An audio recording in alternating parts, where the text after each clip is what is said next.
Hey team, welcome back to another episode of the Student Paramedic podcast. My name's Alex and I'm your host today.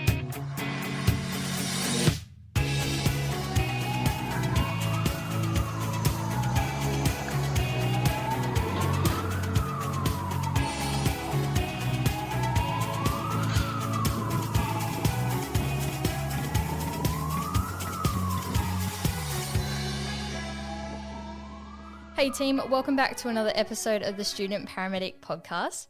Today I am sitting down with Georgia Mitchell, who is a paramedic now, who's just finished her graduate paramedic position last year. And she's going to step us through a little bit about that, but also talk about her experience being a graduate paramedic, whilst also reflecting on all of the experiences she's had, how to maintain her fitness and well-being during that time. And she shows all of this and is quite candid about this on her social media. We'll have a chat about all of that. So, Georgia, welcome. And would you like to introduce yourself a little bit? Thank you so much for having me. I'm very excited to be here and to talk to you today. You're bang on in that introduction. I am currently working as a fully qualified P1 paramedic up on the North Coast, so about 8 hours away from my family. And I recently dedicated my energy into really sitting down and working out how to balance the intense lifestyle of paramedicine with your overall well-being, finding time for family, friends, eating healthily, study and sleep. So it's been a massive journey and I've learned a lot so far. But yeah, that's me in a nutshell. That's pretty cool. So did you learn any of those types of things when you were at uni, or did you just have to figure it out all on your own? Okay, so complete transparency, I did not. I think we had maybe one lecture in the scheme of my whole 3-year university degree about shift work and the potential side effects of that and the comorbidities that you can actually get from being a shift worker. But no one in my 3-year degree sat me down and said, Georgia, you are going to feel really poorly after your night shift. You're going to see some really traumatic stuff. This is how to compartmentalize it. You're going to have different food cravings. Your hormones are going to change. Your cortisol levels are going to change. Like, no one in my whole 3-year degree really gave me that information. So it's definitely been something that I've had to really sit down and learn for myself. And there were so many occasions where I would really look around and sort of think to myself, like, is anyone feeling the way that I'm feeling right now? Like, why? Like, I could tell you the whole pharmacological and pathophysiological, basis of disease and this, that, the other. But from my degree, I really couldn't tell you the best hours to sleep before a night shift. And it's just crazy to me. Like, have you experienced that? Have you gotten that from your degree yet? No, not as of yet. It's been a lot of talk between students and people who have graduated like yourself, and talking to your mentors and trying to get that first-hand experience, I guess, rather than sitting down and learning it in a lecture hall. So I definitely experienced that like you do. And I think that's the challenging thing. So we at my uni go on 6-week blocks of placement, which makes it a little bit easier to understand and get a bit of a routine. But other universities only go for like a week. And so I feel like you wouldn't be able to learn as much in that week. Yeah, that is so spot on. You've hit the nail on the head. You get that one little snippet in the 1 or 2 week placements. And during that snippet, when you're fresh and you're just coming out of uni and you're still studying, you pretty much base all of your energy off that adrenaline response. You're so excited to be there. Everything's new and everything's fresh. So you don't really get that time to, as you said, work out a routine, trial and error, because you're just running off adrenaline. So in retrospect, it would have been so much more helpful for us if we did get that 6-week block. But as you know, and any student paramedic listening to this, even getting time on road in a placement environment is very competitive. So unfortunately, we don't all have equal opportunity in doing that. Definitely. And how did you find? Did you have a long wait between your graduation and getting the job?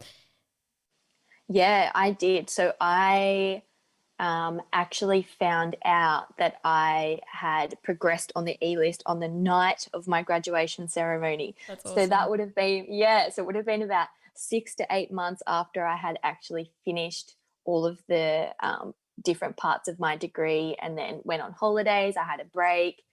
I was just in this sort of transient time of waiting, had a lot of doubt.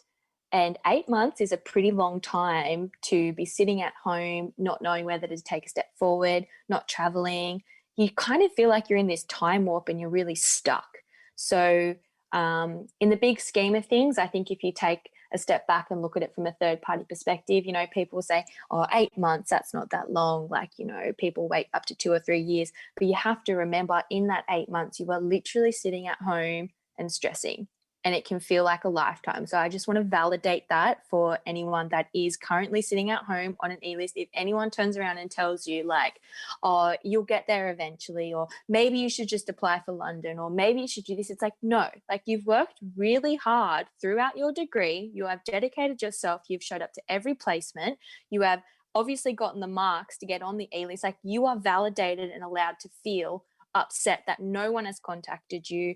You don't know whether you're coming or going. You don't know whether to take an opportunity from overseas. Like you're allowed to feel all those feelings. And I think that because it is so competitive and because so many people are fighting for this job, we kind of feel awkward about expressing the fact that, hey, actually, I don't feel really okay about this. For sure. And did you do anything in that time of waiting to, I guess, keep on top of your skills, on top of the content, or were you just trying to relax, take some time off from study? So to keep my skills relevant, I had a casual job as an event medic, which I found very helpful, very hands-on, very practical. I would try, and like again, exercising complete transparency, I would really try to open up my protocol book and like have a look at the protocols and brush up on some pathophysiology. But when you're sitting there 6 months after uni, you don't know if you're going to get contacted for another year. Like, let's be honest, the last thing that you want to do is open a book and study during your time off. Like, it was just the most bizarre thing.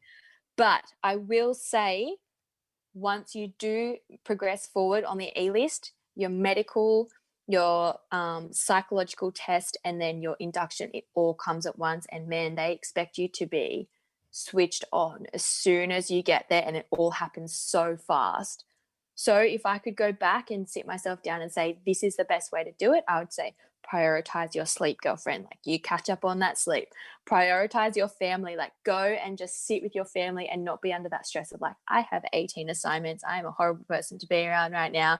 Go take that job. If someone offers you a casual job at, I don't know, your favorite skincare shop or a favorite realtor shop, like go and do it. Like, don't feel stuck.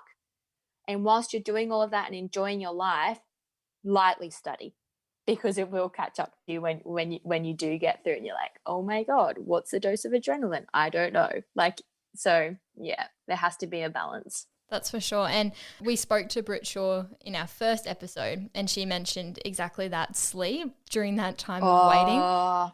Yeah, sleep is a big theme I've come across with graduate paramedics. So yeah, like how do you go about that now? Are you prepping for a night shift when you're doing all of that? What's your go-to? That's a fantastic question. And again, it's not spoken about enough. And I'm so passionate about sleep and instructing people or mentoring people about how to get enough sleep. So I did a lot of study and I read a lot of peer-reviewed articles from around the world about how detrimental sleep deprivation actually is. Like, if you think about it, people in the Navy and in the Army, like, they go through sleep deprivation as a means to like crack them. Like, it is like, sleep deprivation is very harmful to your mental and your physical health. So I aim to get at least 7 hours of sleep before my night shift. That means I will wake up in the morning, I'll eat breakfast, I will not go outside, I close my blinds, I withhold from any caffeinated beverages, I turn my aircon on at around 18 to 20 degrees. This is all coming down to a science. I've researched this so prolifically. And then I'll sleep in 2 to 3 hour blocks.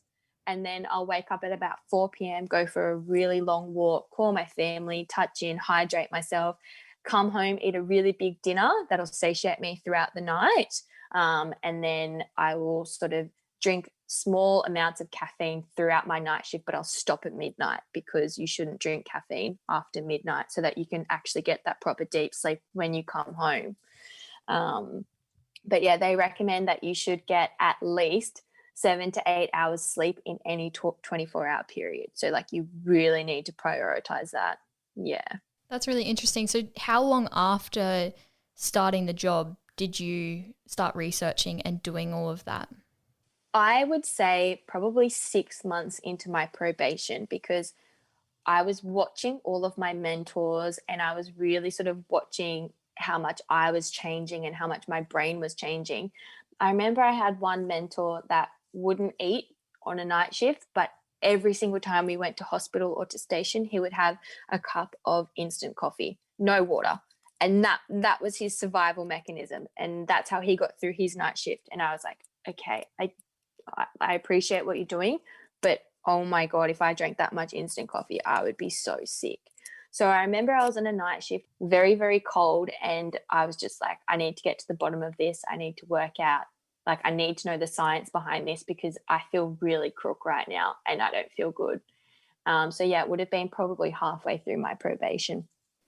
That's very interesting that you took that long, but then at the same time, it's such an early part of your career.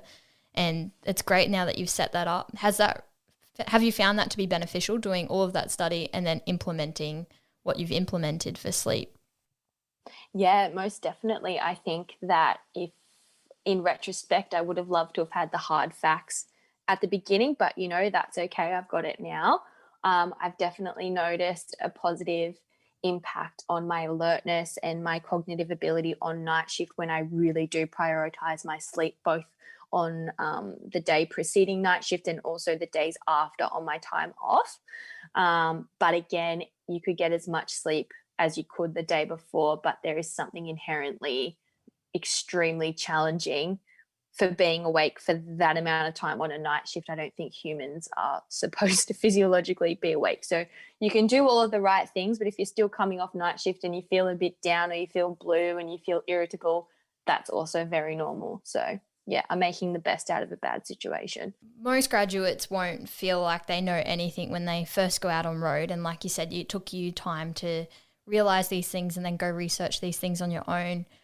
What are some of the challenges, irrespective of just sleep and things like that, as a graduate or when you're first stepping out on road, even as a student? That's a very good question.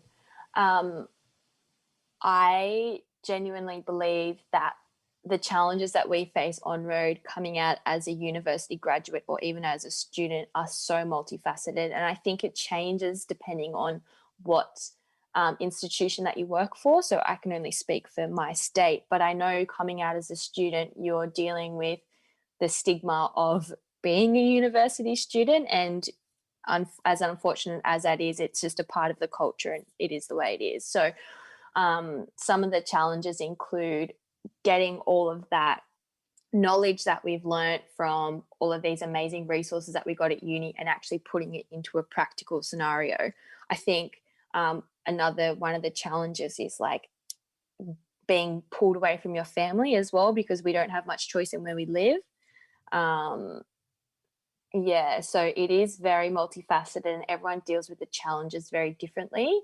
But I found it very challenging as well when I was a P1T on scene, when you're in a crisis situation and you notice that something's going a bit wrong.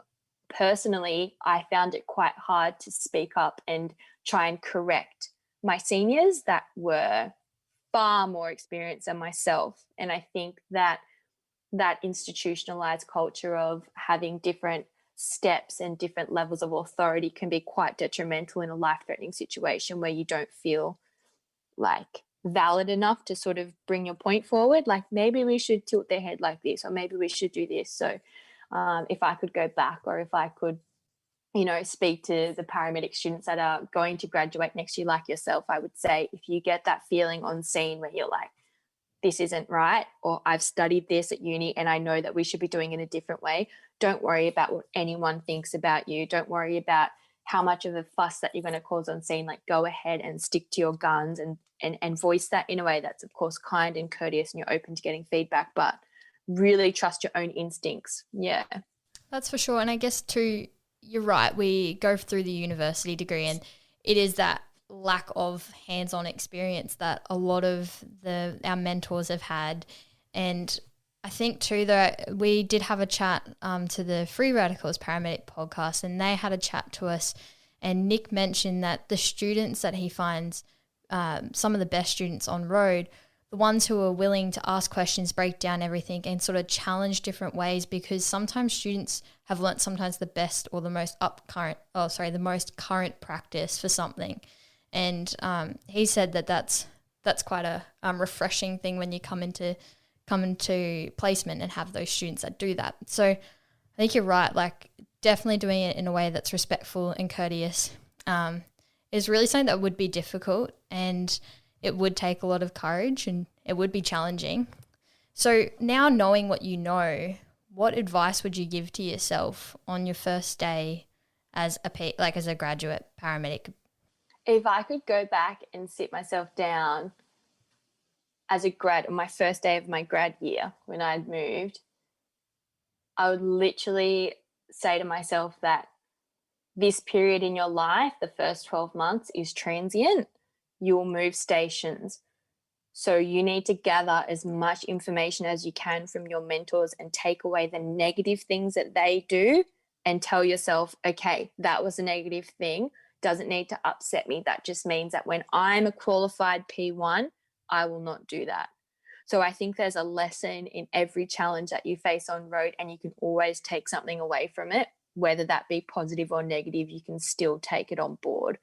I think I would also tell myself to really prioritize your own mental health and your own sleep, and not be affected by any of the older paramedic sort of way of thinking, because again, like, we are university students.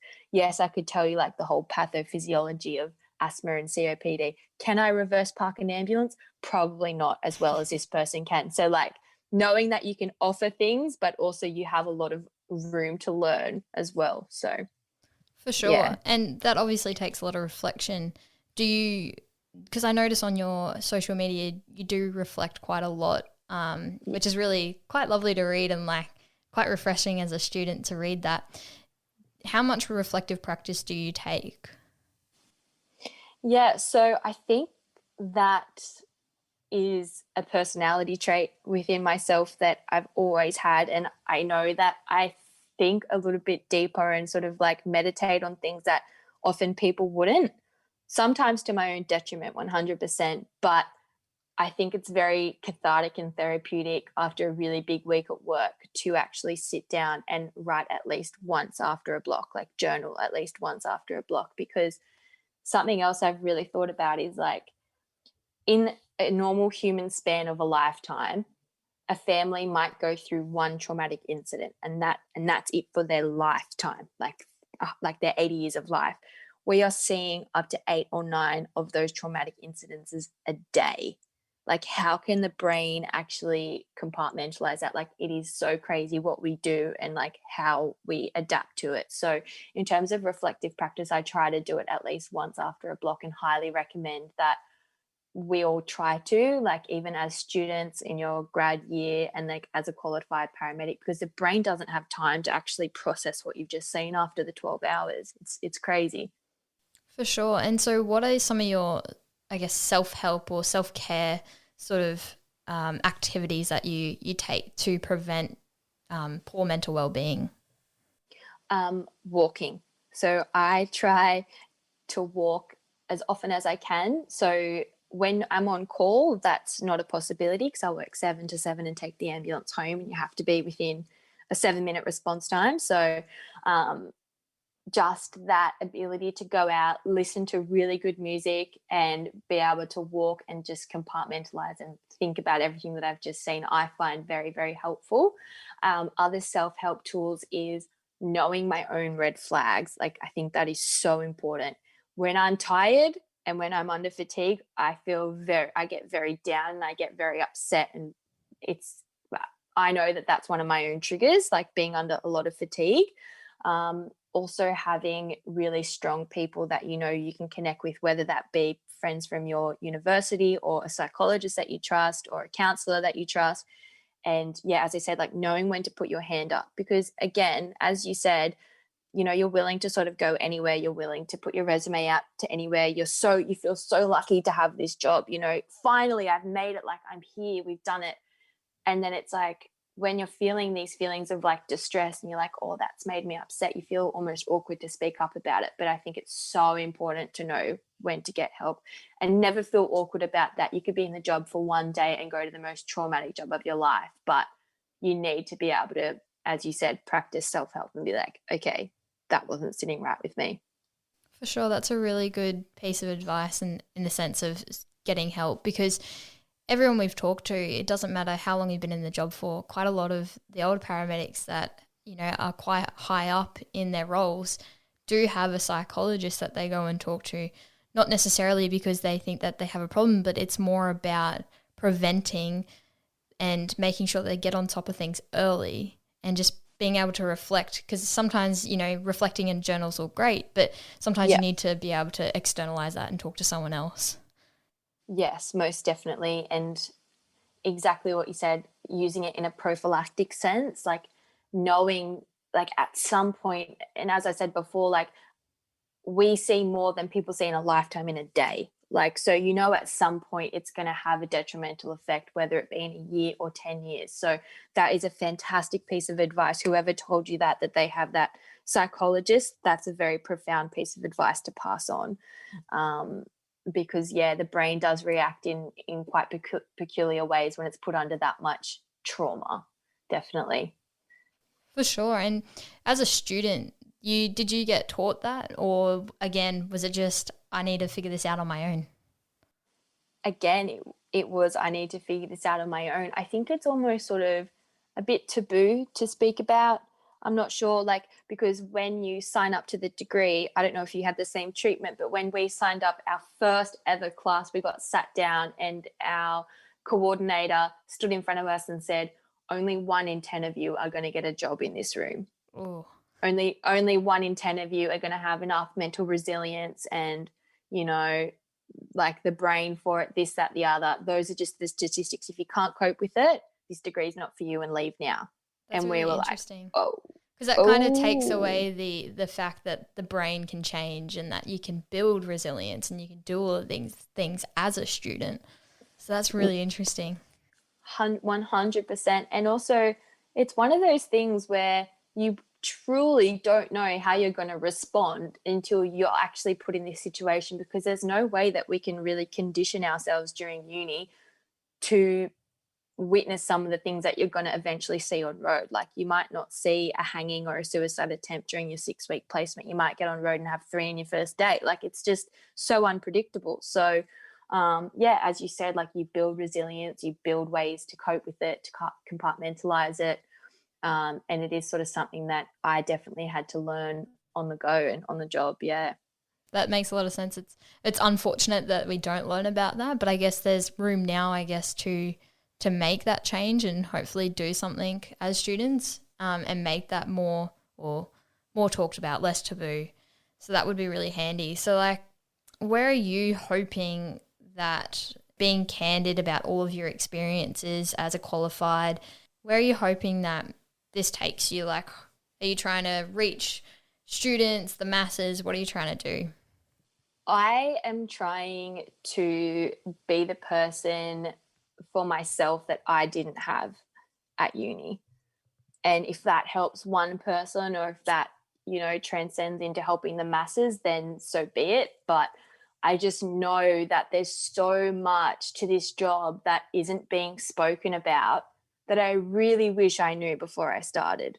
And I just don't know why more people aren't speaking up about it. Maybe they're more conditioned and they don't feel as passionately about it as I do. But even something so small as being taken 9 hours away from your family with no support network, working 80-hour shifts with no breaks, and taking the ambulance on call, and not even knowing that that's going to increase for a range of people, once they are under that level of fatigue, they can get suicidal ideation with absolutely no past history of depression.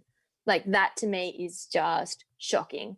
So at the end of all of this, I genuinely just want to be completely candid and completely transparent and put my experiences out there, and whatever it sort of ends up to be in the end is whatever it ends up to be.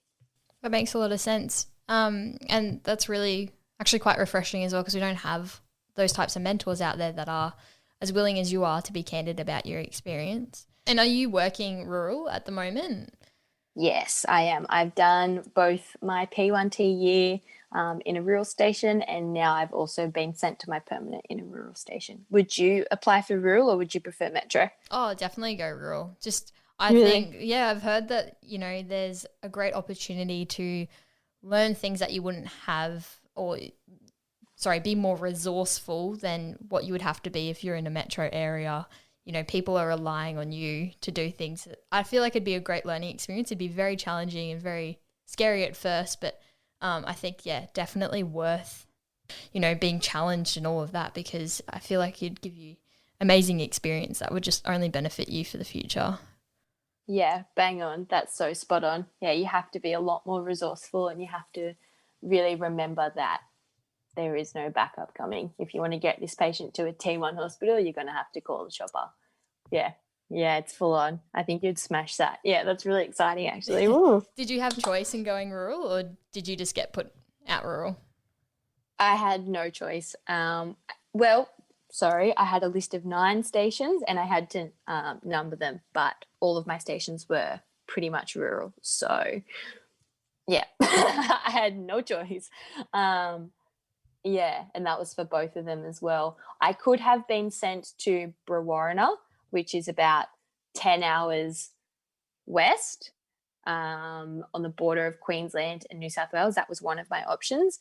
But my best friend actually got sent out there, and she does like an 8-day roster, and every single day she has to take the ambulance home on call, and then she'll have a 6-day break, 8 days on, every night on call. So that is full on to me. That's like huge. I don't think I'd be able to do that. Yeah, that definitely sounds quite challenging. But how have you found, so you've now worked in both, what do you find the benefit of working rural compared to being metro?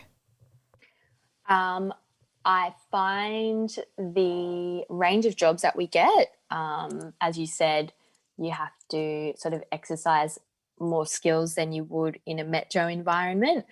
There's a lot more trauma. And as you said, you have to be more resourceful, and there's a higher level of responsibility that the graduate P1s and the fresh qualified P1s actually get, because, if you go to a buggy rollover or a tractor rollover or an MVA and you have no backup, it's only you two. So there's no ICP coming to save you, or, so I think it's that level of responsibility, and also thinking about extrication and using the resources that you have in a rural environment. You're sort of pushed to, be more resourceful.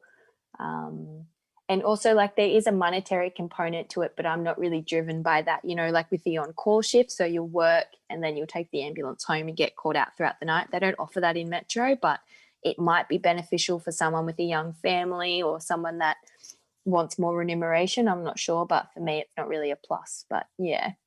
That makes a lot of sense. The main questions we always get asked by students when about to interview people is, what can students do to make themselves stand out from other people? Like, what was that interview process like? How can they, make it, put their best foot forward and just make them have that little bit of edge, and I guess that competition, that you were talking about as well.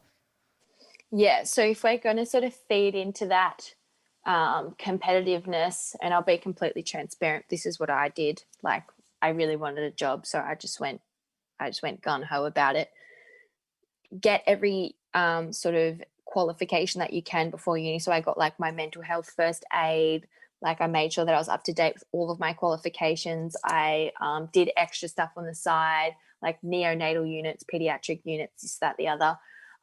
Get as many relevant jobs as you can. So, like, some people volunteered for St. John's. I had like an event medic job, and like I taught non-English speaking people how to swim. Sort of anything that gives you better communication skills, better using like resources, better negotiation skills, this, that, the other. I think all of those things that you do before your interview, the interviewer isn't necessarily going to look at your resume and be like, they've done this, this, this, and this, but it'll give you that upper hand in an interview setting when they ask you, okay, Alex, so tell me a time where you've dealt with conflict at work. How did you deal with that? And what was the outcome of it? Then you'd be able to say, oh, well, I was an event medic here and I did this and I did this and I did this. So it gives you a bit more of like a wealth of knowledge and makes you sort of come across as more worldly. But I will say, like my field day for Queensland Ambulance Service, there is absolutely no way based off that very short interview process that I personally would be able to differentiate who's a good paramedic and who's not. If you don't get that first round offer, don't be disheartened. You know, if you don't feel like you've done enough before and you've just gotten through uni and you've just done your assignments and you've just managed to get the GPA, that's also fine, because at the end of the day, I really don't know what their method is. For sure. And I guess too, that interview process, you're going into it, you're so nervous. You've done 3, possibly 4 years longer of study, and you're told, okay, now's the time to showcase yourself. It can be quite daunting and you can forget a lot of stuff, and sometimes you just don't have the best interview. I guess, what did you do? Did you have many interviews? Did you just have the one for New South Wales? And I guess, did you have any way to prevent yourself from stuffing up the interview, and did you have a structure? Yeah, so I interviewed for Queensland, New South Wales, Canada, Tasmania, and also New South Wales. Yeah, did I say that? Yeah. So I was like willing to literally go anywhere, but my first preference was New South Wales. So in terms of like that feeling of like, oh my God, this is 3 years on the line. Like, yeah, to be honest, it kind of is. And like, that's the reality of it. The way that I dealt with that on the day was literally sitting myself down, like looking myself in the mirror and reminding myself that this is not an accurate depiction or a reflection of the last 3 years that you've just been through. And I also comforted myself in knowing that irrespective of the outcome, I have learned so much about myself at university, and I've gotten the best friends that I could have ever asked for. So there's so many more positives that I could have taken away from my degree. For sure. That makes a lot of sense. And I guess that'd be a great way to mitigate the stress that you're putting on yourself going into that interview. So what has changed in your routines and ways you prepare meals, exercise, look after your physical and mental well-being since starting, your process 6 months in as a graduate, when you noticed that you needed to do something about it? Now with that bit more experience, what's changed? Yeah. So the main change for myself is that I've given myself this thing that I call a buffer period. So I used to get up after my night shift and I would drive home and I would go and I would try and fit in so much social activities. I'd go and I'd drink and I'd do this and that, whatever. Now what I do is on my first day off, sleep. Like I won't get out of bed if I don't feel like it. I'm so kind to myself. Like I take it so easily. And then on my last day off, the day before work, that is completely dedicated to meal prep and getting in bed early and really setting yourself up for that big week. Because if you go and you're out and you're hungover a day before your shift, or you don't sleep properly, it really does impact your energy levels going into that shift, particularly when you are on call. So I'm a lot stricter with myself, so they say you have 5 days off. Technically for me, it's 3 days max in the middle, because I'm either sleeping or organizing myself for the week to come. So that's that. I've also started to like say no to a lot more things. For example, at work, if they're like, hey, there's a dropped on call or there's overtime, can you do it? I'm comfortable enough to say no, because I know that that's going to throw out my sleep schedule. It's going to throw out my energy levels, and it's just not going to be good for anyone. So I'm more than happy to say no. Again, like I try to really exercise proper sleep hygiene and get my full 7 hours before my night shift. Meal prep. I've recently gotten a diploma in nutrition therapeutics online. So I've really looked into the best way to fuel yourself. during your shifts. So my meal prep, I take very seriously, make sure I've got like low GI carbs, good fats, like good sources of protein, enough water, and make sure that I'm eating like at least 2,000 calories a day when I'm on road. So yeah, I think those are the main changes that I've implemented. That's really cool. I guess it's a bit of a learning experience, you know, not only are you learning the job, but you're learning about how to maintain your own well-being. So that's pretty cool. Definitely. Nice. So I will go through the last 3 questions. These are the questions we ask everyone. Yes. Just so the students can get, or any one of our listeners can get a different answer each time. So the first one is, what mistake has resulted in your greatest learning? I deem this as a mistake because I let my inquisitive nature get the best of me. We went to and there's a trigger warning on this as well, trigger warning for suicide and hanging. We went to a 49-year-old male hanging in his back shed in the middle of winter, and there was already police on scene, and they'd confirmed a code 4, which means that he was deceased, but my partner walked in just to check, and I didn't need to go into the room, but as their partner, like, you just automatically walk in. And I walked in, and seeing what I saw, that will never leave me. I see it every night before I go to sleep. That was very traumatic for my brain to see.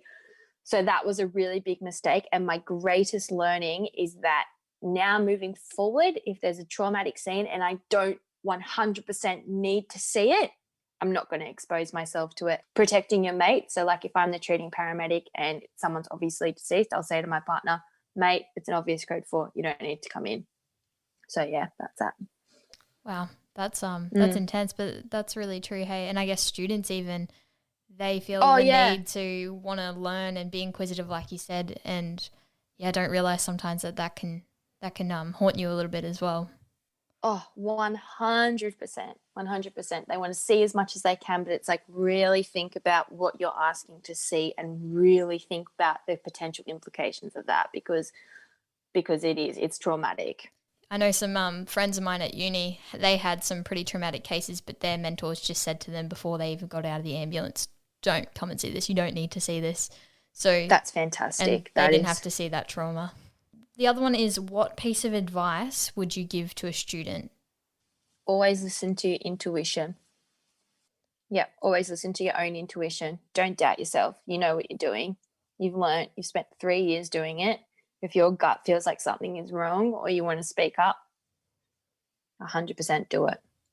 Awesome.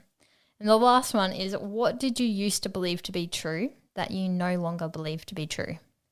I used to believe that when I graduated and I finally got a job and I was finally in the uniform, I was going to be so happy and I was going to feel like I'd finally made it. And I was going to be so proud of myself and so happy that I'd been granted this amazing opportunity that I worked so hard for and waited so long for. But now I know that this job is just highly competitive and it's not an indication of how amazing the job is. And now I know that no uniform, no accolade, and no accomplishment in your career is truly going to make you happy. You genuinely have to work on your mental health and mental well-being every day and not tie it to an accomplishment. Wow, that's incredible. So thank you so much, Georgia, for coming and having a chat to all of the listeners today. So they can find you at, and this is the Instagram handle, at Life of a Paramedic. Go follow her. It's amazing. I love her reflections about everything as a graduate paramedic and now as a qualified paramedic. Hey team, thank you so much for listening to this episode. We hope that you enjoyed it. Now, if you want to reach out to us, you can find us on Instagram, Facebook, and Twitter at the Student Paramedic Podcast. You can also email us any ideas that you have for topics or anything you'd like covered at the Student Paramedic Podcast at gmail.com. So we'll catch you in the next one.